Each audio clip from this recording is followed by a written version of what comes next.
Hello and welcome to the Next Gen Racing YouTube channel for our weekend preview. And we've got plenty of action to get through today. We've got action from Haydock, Wincanton and even Ascot. We've got the Grade 1 Ascot chase there. As always, we're proud writers for the Racing Ahead magazine. You can now go down and click on that link in the description.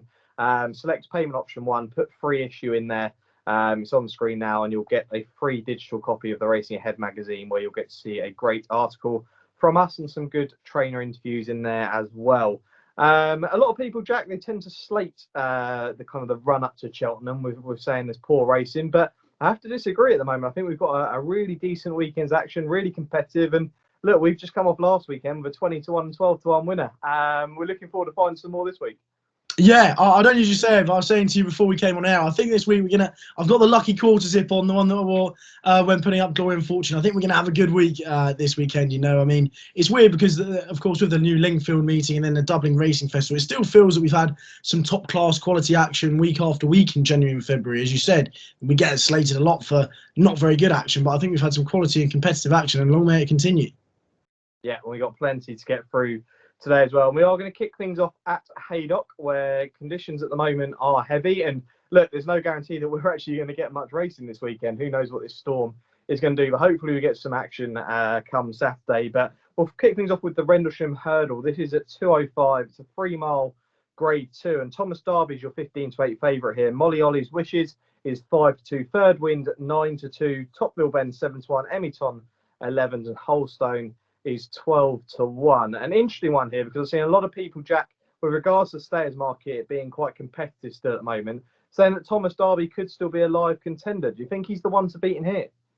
Yeah, I think so. On ratings, he definitely looks like the one to beat. I think the Rendlesham as a race as a whole is usually a bit of a mess. 3 miles on heavy ground, you kind of look for the stamina emphasis. I think luckily we've got the Lingfield meeting there, which obviously did have a big emphasis on stamina, which I think is a kind of a good point to look at. Of course, with Thomas Darby, I mean, everyone has to find quite a lot on ratings with him, but I don't think the heavy ground will be any issue for him.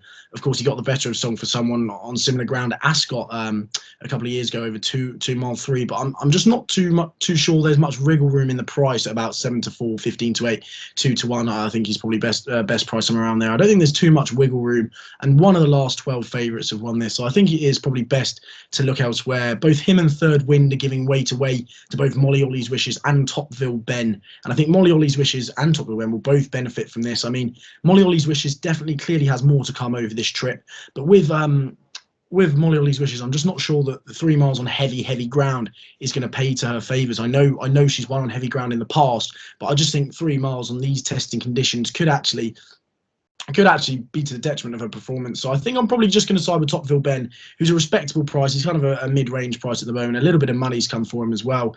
But he won at Lingfield last time out on his return to hurdling. I know he put in a lacklustre performance over hurdles in France, but I kind of put a line through that. And I think he did it in pretty workmanlike style. I think there's more to come over hurdles, of course, switching from fences. I think the huge emphasis on stamina at Lingfield that day will kind of be replicated here at Haydock. He does love the mud. In 2017, he won over 2 miles 7 here by 29 lengths. So hopefully a return to Haydock over 3 miles can bring him back to his best.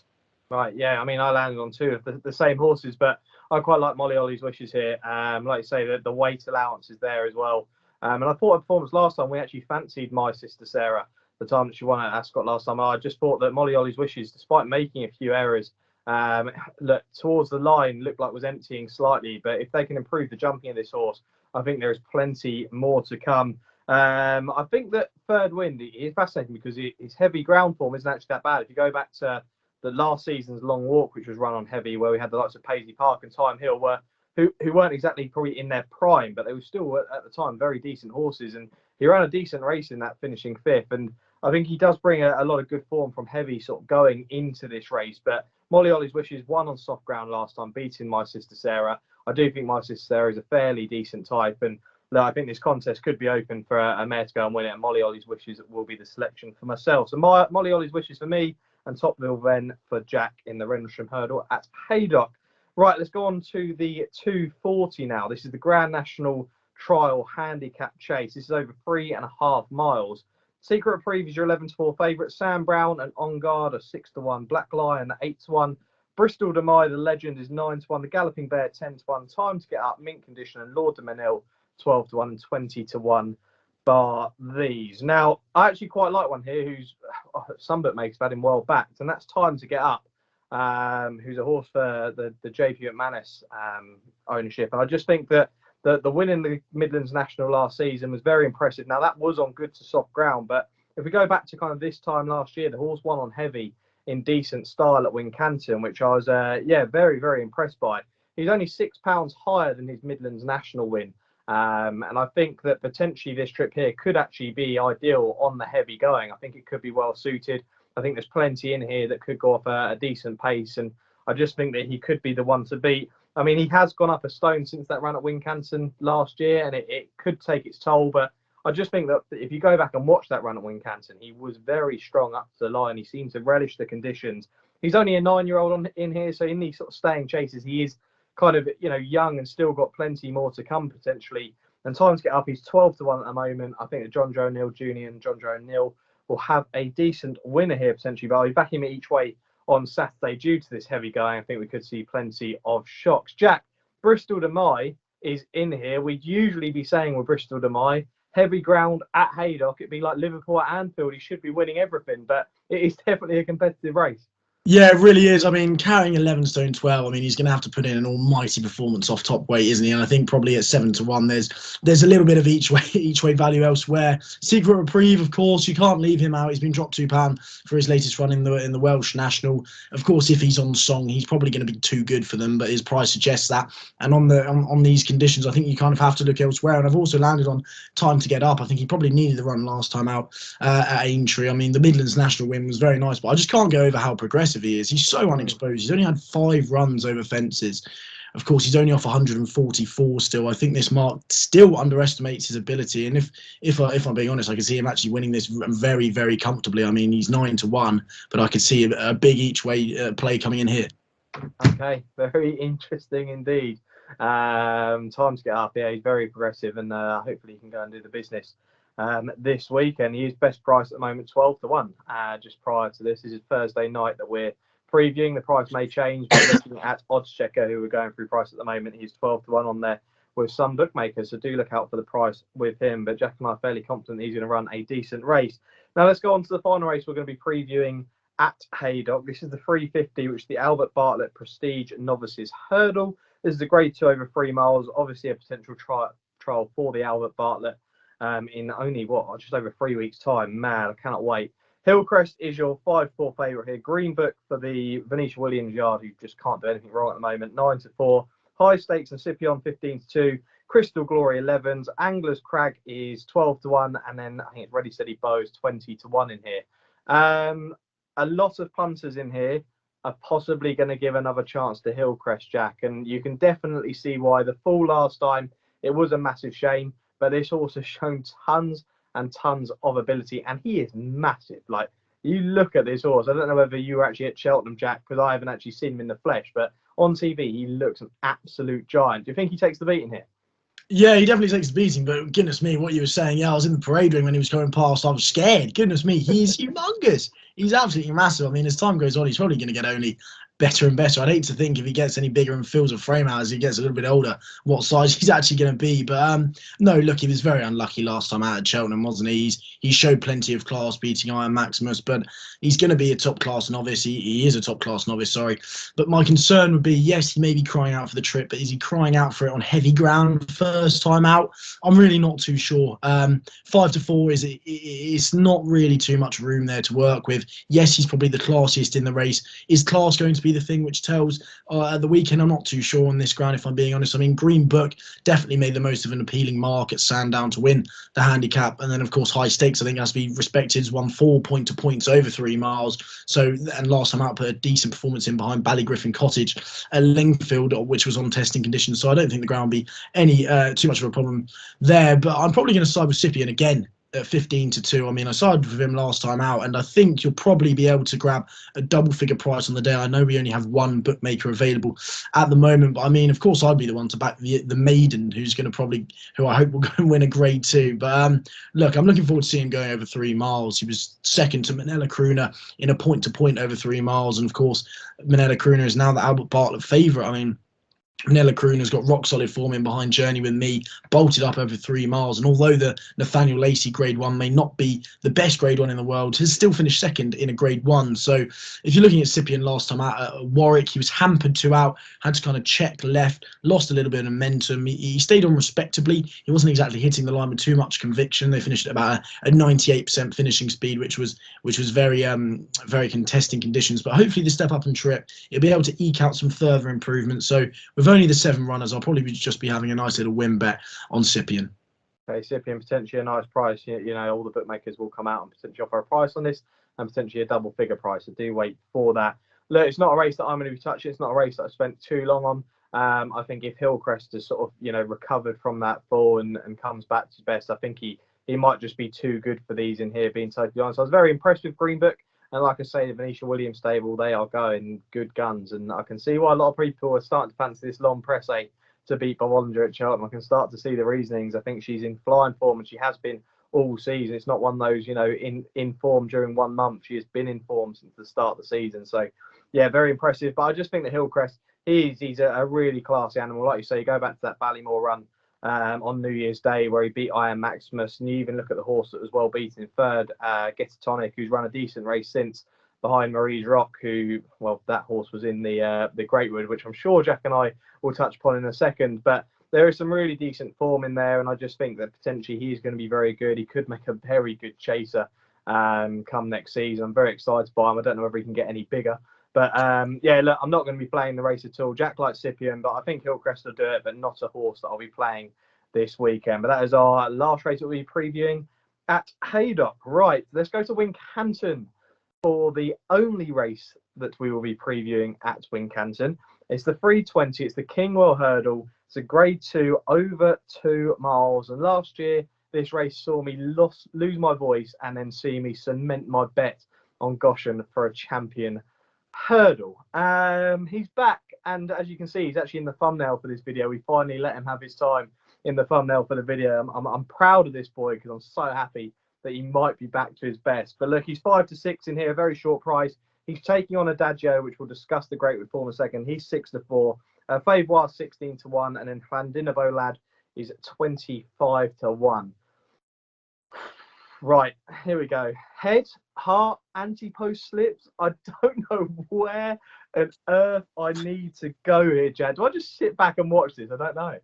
Yeah, I think so. I'm going to call this the Sam Hart hurdle. Actually, I mean, it's your two favourite 2 mile British hurdlers going head to head. I mean, it's probably going to be a bit of a pain for you to watch it. I'm pretty sure we can rule out the other two. And look, I mean, I see Jamie Moore's kind of been toing and froing. Is he going to go ride Porticello? But I know now he's definitely been declared on Goshen. I don't think you can read too deeply into that. But look, it was so nice to see him back to his best last time out, wasn't it? I mean, that is the Goshen we know and love. Seeing Jamie Moore after his run at Lingfield so kind of demoralised at the fact he knew there was so much ability there, but he just kept hanging was quite sad to see. So for Goshen to actually kind of vindicate what everyone loves to see about him. Yes, he's a nutcase. Yes, he's Gary Moore's boy. You know he's Gary Moore's boy. There's so much love for him there at the yard. If you go and see him, they all want him to do well. I feel like the whole country wants him to do well, and the whole of Britain and Ireland want him to do well. Look, from a betting proposition, I'm probably just going to sit back and watch it. I don't think there's any value there whatsoever. Adagio, I'd probably say on Greatwood form, maybe just has the edge, but then again, the setback would completely lose any kind of confidence that I have in him. I mean, if you look at Goshen last year in the Kingwell, who expected that, eh? And of course, he kind of put Gardner Dreams to the sword, who, let's not forget, is a graded winner as well. Now, if you look at this Greatwood form, I mean, looking through it, of course, finished second off top weight. And of the 13 horses behind Adagio on that day, 7 have subsequently come out and won. Tritonic, who was 5th, won a Grade 3 at Ascot. Glory and Fortune, who was 6th, has gone and won the Betfair Hurdle and was also 2nd in the Christmas Hurdle. Marie's Rock, who was 7th, is now a listed winner at Warwick last time out. I mean, the form has just worked out so well, and it's absolutely ridiculous to see he's here and he's not favourite for a race. Goodness me! But look, David Pipe in the last 2 weeks is 1 from 23, which kind of lacks the kind of confidence I'd like to see. But yeah, it's slightly concerning that he's coming back from a setback. They've opted for here instead of the Betfair Hurdle. I mean, it'd be great to see Goshen do it. Adagio, does he have the edge on form? Perhaps, but I think on fitness, I'd probably just be siding with Goshen, but I won't be having a bet. Oh, I was literally about to say, let's say this storm blows down that fence. Where are you going? Because you've been sitting on it for most of that time. But you're God, just going to side with Goshen if you had to pick one, Jack. Yeah. just. Yeah. Okay. Yeah. I mean, look, it's one of those races where I'm with Jack. I'm going to sit back and enjoy this one. It's going to be a fascinating contest, even though there's only 4 runners. I mean, Jack's mentioned the form of that great one. He's mentioned a couple of horses, but you even go to like the horse who finished 4th, Compron, who's a leading fancy for the Coral Cup. I know loads of people fancy this horse for a Coral Cup. You can even go back to like the 8th place, which was Botox has. He's been running decent races at Cheltenham since in decent handicaps. And even Ballyandy, who was 14th, he came out and rocked up and won by lengths the other day. Like, there is some really, really strong form coming from that great one. Off top weight, he was superb. And I do think, I agree with Jack in the fact that I don't like backing horses off an injury scare or anything like that, because you never know how they're going to come back. I would love to see this horse have a run straight after Greatwood, like a few weeks later, and then plan from there. But I did think he looked very, very impressive. If he can retain that form, I think he's still got a massive chance. But I think Goshen, again, if he's on song, he could beat anything. He really could. So it's a really, really fascinating race. Look, I'll get off the fence. I'm gonna go Goshen, but I won't be putting him up as a selection. But Jack and I are both going to be with Goshen, the leader of the Goshen fan club. I'm sure I can't get away with putting anything else up. So yeah, it's going to be Goshen for myself and Jack in the Kingwell Hurdle this Saturday. Right, let's go on to Ascot now, where we preview 2 races and we'll finish off with the Grade 1 there. The first race we're going to preview is the 150. This is the Reynolds Novices Chase. This is a Grade 2 over just shy of 3 miles. Does He Knows Your 9-4 favourite? Karak Rambler 7-2, Annual Invictus 4-1, Doyen Breed 6-1, Fern Hill and Geoffroy is 9-1. Everyone knows I love a French pronunciation on this, and I can tell you now that Geoffroy means I'm cold. If you want to translate it, there's one for the French viewers. But look, I'm actually all over a horse in this. I really am. I actually really like a horse. And this is for the Chris Gordon stable. I really like Annual Invictus here a lot. Like, I think he's got a major, major chance. Last day he ran at Plumpton. He was behind Elixir de Nuts and Nassalam. Now, it was a really interesting race. Again, one to go back and watch, because Elixir de Nuts went off. Everyone thought this horse was going to win by lengths come the bend. And somehow Nassalam and Annual Invictus stayed on like no other. And ran a really decent race. And look, Elixir de Nuts has come out and really franked the form. From what I've heard, I think they're going to the Grand Annual. I think that's their aim as a novice, and potentially look, he'd have a decent chance in there. I don't think Nassalam's a horse to give up with either. I think he's still got plenty to give, and obviously he has won a decent race already this season, albeit that was quite lucky that day.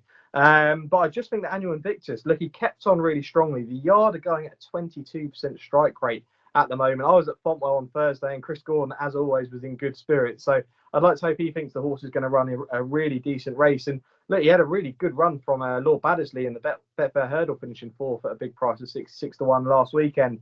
I just think this horse, he could brush off on his jumping slightly, but I think the step up and trip, he's going to absolutely relish it. He's won on heavy ground before. I think that's going to be no issue. It's soft at Ascot at the moment, so I can see the ground being in ideal conditions. He's taking on some decent horses. Does he know? He was a very smart horse over hurdles.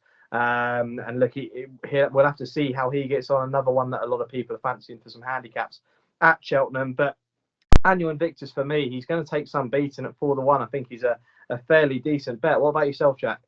Yeah, that's fair enough. You made a good case. I think both Does He Know and Annual Invictus are both quite close in the market. Of course, I'd probably say they're a little bit close in the market. Actually, suggests I wouldn't be surprised if they go off kind of 11 to 4 joint favourites. I mean, first of all, it's quite a poor Grade 2. You can't really get away from that. I'm not really too sure any of these should actually be graded winners. But I think Annual Invictus, as you say, he'll relish to step up and trip. He won a point-to-point over 3 miles. Shaped as if 3 miles will actually suit at Plumpton last time out. And yeah, it was a very odd race. This will probably be quite similar. But for me, the Formula 1 Does He Know, finishing second to 300 through 5, who has subsequently gone on to win 2 Grade 2s in decent style. I think that Paul Nicholls recruit 300 through 5 has gone from strength to strength. And I think for Does He Know to kind of get in with him 4 lengths, as he did last time out. Yes, only 2 finished over the line. But nonetheless, it was still a decent performance. It's not really a race I'll be getting too involved with. But I think Annual Invictus may just be pipped by Kim Bailey's Does He Know. Okay, yeah, between Jack and I are both quite confident that Annual Invictus will run a decent race, but Jack will be with Does He Know in that novice chase at Ascot, and I will be with Annual Invictus. Now let's go on to the final race we'll be previewing. This is the Grade 1 Ascot chase. It's at 3:38 there. It's over 2 miles, 5 furlongs, and look, this is a potentially a race that's been slated for being a very poor Grade 1. I can see the angle on that, but I think it is a very competitive graded race nonetheless. And Fakir Dudery is your 11-4 favourite here. St Calvados is 4-1. Fanion Destraval is 9-2. Mr. Fisher is 5. Dashel Drasher is 11-2. Lost in Translation 12s, and 2 for Gold is 25-1. Now, listening to a lot of people, Fakir Dudery is obviously the interesting one coming over from Ireland. He's got some decent form in behind Allaho, who we all know is potentially a banker for the Ryanair chase, and he seems to finish behind Allaho a hell of a lot, Fakir Dudery. And last season, our Cheltenham previews, I described this horse as the Goldilocks of horse racing. Doesn't seem to run well over 2 miles, doesn't run well over 3, but anywhere in between seems to put in a decent performance. And I do think that the ground, the fact it's soft over here, is going to suit this horse. I think he's going to run a really decent race.